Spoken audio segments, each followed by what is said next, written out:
미세먼지 잠잠해지니까 확실히 멀게 보이기 시작합니다. 2020년이 가고 있습니다. 계획하시는 일들, 소망하시는 일들 잘 이루시기 바랍니다. 이루기 전은 잘 설계하고 또 그 쫓아가는 게 필요하다고 할 것입니다. 오늘 본문 말씀은 사사기 8장입니다. 함께 보겠습니다. 에브라임 사람들이 기드온에게 이르되 내가 미디안과 싸우러 갈 때에 부르지 아니하였으니 우리를 이같이 대접하면 어찌 됨이냐 하고 그와 크게 다투는지라. 기드온이 그들에게 이르되 내가 이제 행한 일이 너희가 한 것에 비교되겠느냐. 에브라임의 끝물 포도가 아비에셀의 만물 포도보다 낫지 아니하냐. 하나님이 미디안의 방백 오렙과 스웹을 너희 손에 넘겨주셨으니 내가 한 일이 어찌 능히 너희가 한 것에 비교하겠느냐 하니라. 기드온이 이 말을 하며 그때에 그들의 노여움이 풀리니라. 기드온과 그와 함께 한 300명이 요단강에 이르러 건너고 비록 피곤하나 추격하며 그곳 숫곳 사람들에게 이르되 나를 따르는 백성이 피곤하니 청하건대 그들에게 떡덩이를 주라. 나는 미디안의 왕들인 세바와 살문나의 뒤를 추격하고 있노라 하니 숫곳에 방백들이 이르되 세바와 살문나의 손이 지금 내 손 안에 있다는 것이냐. 어찌 우리가 내 군대에게 떡을 주겠느냐 하는지라. 기돈이 이르되 그러면 여호와께서 세바와 살문나를 내 손에 넘겨주신 후에 내가 들가시와 찔레로 너희 살을 찢으리라 하고 거기서 분우엘로 올라가서 그들에게도 그같이 구한즉 분우엘 사람들의 대답도 숫곳 사람들의 대답과 같으니라.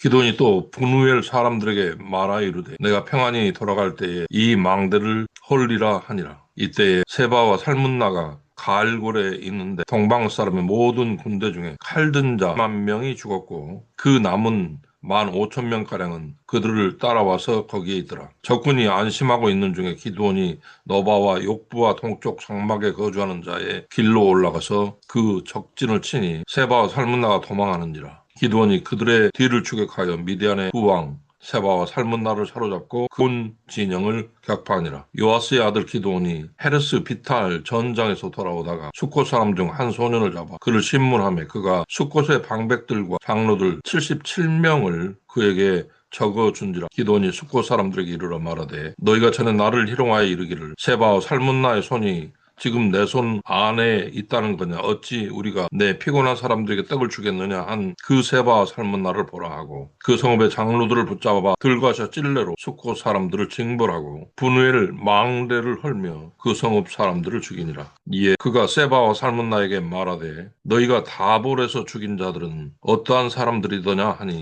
대답하되 그들이 너와 같아서 하나같이 왕자들의 모습과 같더라 하니라. 그가 이르되 그들은 내 형제들이며 내 어머니와 아들들이 여호와께서 살아계심을 두고 맹세하노니 너희가 만일 그들을 살렸더라면 나도 너희를 죽이지 아니하였으리라 하고 그의 맏아들 여델에게 이르되 일어나 그들을 죽이라 하였으나 그 소년이 그의 칼을 빼지 못하였으니 이는 아직 어려서 두려워함이었더라. 세바와 살문나가 이르되 내가 일어나 우리를 치라. 사람이 어떠하면 그의 힘도 그러하니라 하니 기돈이 일어나 세바와 살문나를 죽이고 그들의 낙타 목에 있던 초승달 장식들을 떼어서 가지니라. 그때에 이스라엘 사람들이 기드온에게 이르되 당신이 우리를 미디안의 손에서 구원하셨으니 당신과 당신의 아들과 당신의 손자가 우리를 다스리소서 하느니라.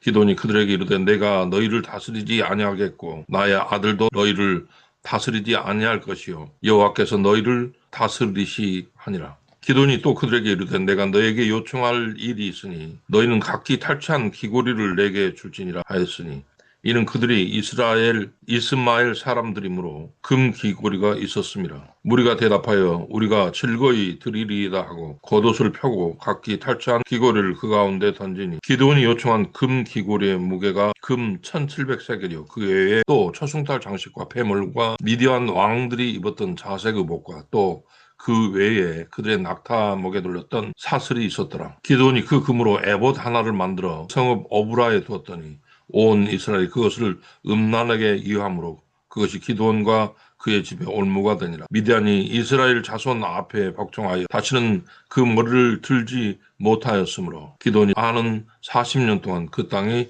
평온하였더라. 요아스의 아들 여룹바알이 돌아가서 자기 집에 거주하였는데 기드온이 아내가 많은 그의 몸에서 낳은 아들이 70명이었고 세겜에 있는 그의 첩도 아들을 낳았으므로 그 이름을 아비멜렉이라 하였더라. 요아스의 아들 기드온이 나이가 많아 죽음에 아비에셀 사람의 어브라에 있는 그의 아버지 요아스의 묘실에 장사되었더라. 기드온이 이미 죽음에 이스라엘 자손이 돌아서서 바알들을 따라가 은혜를 따라 그의 집을 후대하지도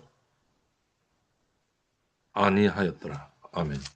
기드온이 함께 전쟁수들의 물을 겸손하게 모습을 봅니다. 동시에 군대가 가는 그래서 이제 지들에게 밑 사람들을 칠 때 보고 기드론 행사보다 50배는 더 많은 그 숫자를 보고 그들에게 협력하지 않습니다. 밑에 잡히고 죽고 돌아왔을 때 그들에게 협력하지 않는 자들은 기드온에 의해 쳐 죽임을 당하는 그런 모습을 보게 됩니다. 우리들의 되어달라고 하는 요청에 대해서 하나님이 통치하신다. 신정 정치에 대한 질서를 계속 이야기를 합니다. 그 에봇이라고 하는 황금 갑옷을 만드는 그런 과정을 또 우리가 보는데 모아서 그 에봇을 만드는 것이죠. 그랬더니 이스라엘 백성들이 실로임 전에 예배를 하는 것이 아니라 를 하고 하지만 세상을 때쯤에는 이미 숭배가 또 이스라엘 민족의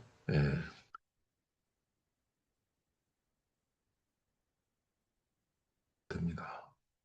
우리는 보면서도 동시에 그 전리품으로 만든 그 에봇이 우상 숭배에 물꼬를 트게 되는 이 과정을 우리가 또 보는 것입니다. 기도는 하나님께서 우리를 통치하신다라고 하는 분명한 관점을 갖고 있었지만 백성들은 결국 우상 숭배에 또 빠져들게 되는 것입니다. 기도원이 살아 있었을 때는 10년 동안 평안했지만 또 이스라엘 민족을 사로잡았을 때는 하나님께서 징치한다는 사실을 우리는 분명히 알게 됩니다. 우리가 많은 시비비를 갈게 됩니다.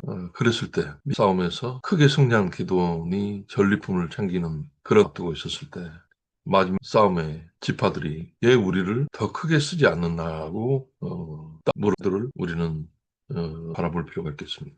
싸우지 않고 겸손 모습으로 그들이 한 그것을 칭찬하고 겸손한 것을 통해 그들을 다스리는 모습을 우리는 보게 됩니다. 전쟁에서도 겉으로 볼 때는 기드온의 3천 용사보다 꽤나 많은 그런 미디안 용사들이 그 전쟁에서라고 하는 것을 생각하지 못하는 전쟁은 하나님이 진다라고 하는 것을 알지 못했던 그 방백들은 결국 미디안 군사들이 다 도륙당하고 떡 나누지 않아 협력하지 않았던 그도자들도 동시에 다 쳐죽임을 당하는 모습을 봅니다. 리더십, 겸손한 리더십이고 숫자로는 도저히 이길 수 없을 것 같은 그서 전쟁은 하나님이 이끄신다라고 하는 신정정치 우리가 이 기드온 시대를 분간하는 저와 여러분이 됐으면 좋겠습니다. 올 한 해 기드온처럼 협력하는 자들에게 우리가 그 리더십을 가지는 것을 잊지 말아야겠습니다.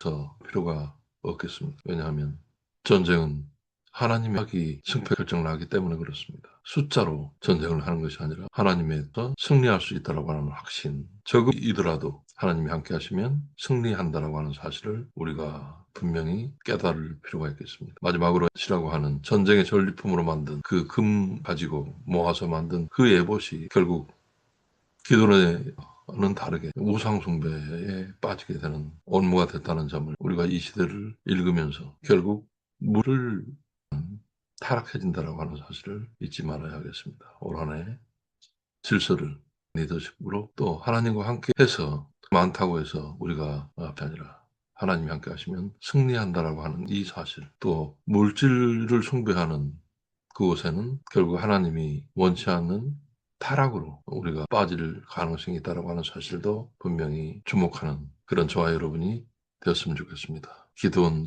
그 놀라운 승리, 40년 동안 평화를 가져온 기드온의 리더십이 결국은 있었다고 하는 사실, 온유 있었다고 하는 사실을 우리가 기억해야 하겠습니다.